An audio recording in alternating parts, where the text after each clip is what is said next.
I'm Sylvester Dickson Baguma. I'm from Uganda. I work for the National Agricultural Research Organization in the Directorate of Quality Assurance, and I'm a facilitator of the PPMD course here at Wageningen.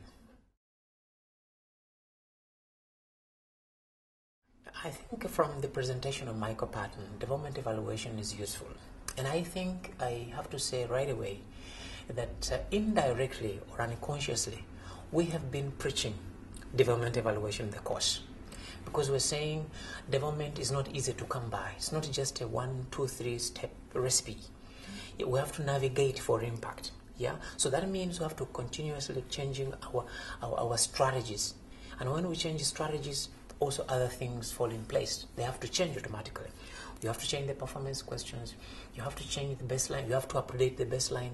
The indicators have to change, and that's what he has been preaching about.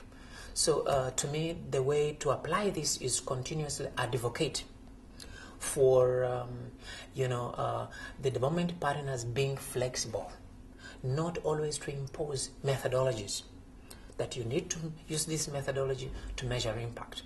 And some of them are so adamant, they say that you cannot change the design of this project midway. No, that doesn't happen in real life. We have to change where change is necessary.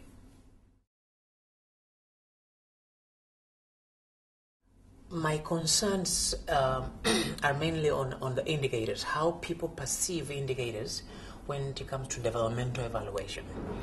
But still, this goes back to the paradigm from which somebody is coming or is talking from. Indicators are not cast in concrete.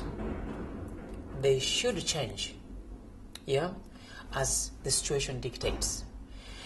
But many times the projects we have designed and we implement, indicators they remain rigid, and it's as if they are cast in concrete right from the beginning up to the end.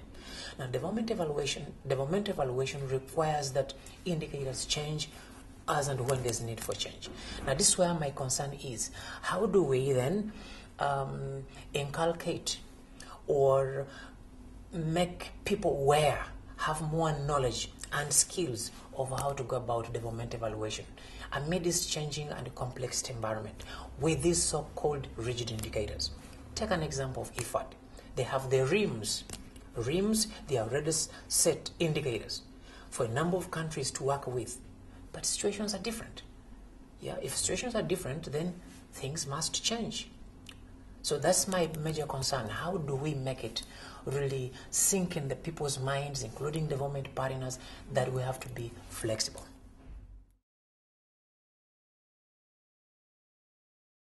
One thing that makes me very excited about this is that at least many people are beginning to see that coming up, when designing a project is one, and getting the result that you intended to get is another. Yeah? It's another game altogether. There are so many things that happen along the way.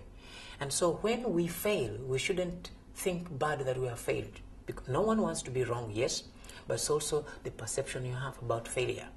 Even when you fail, you've learned something. Why did things fail? And that's what developmental evaluation is about. Certain things can fail because you're trying, and you're trying to be innovative. And if innovation without failure, and that means you're avoiding risks, then there's no innovation in that.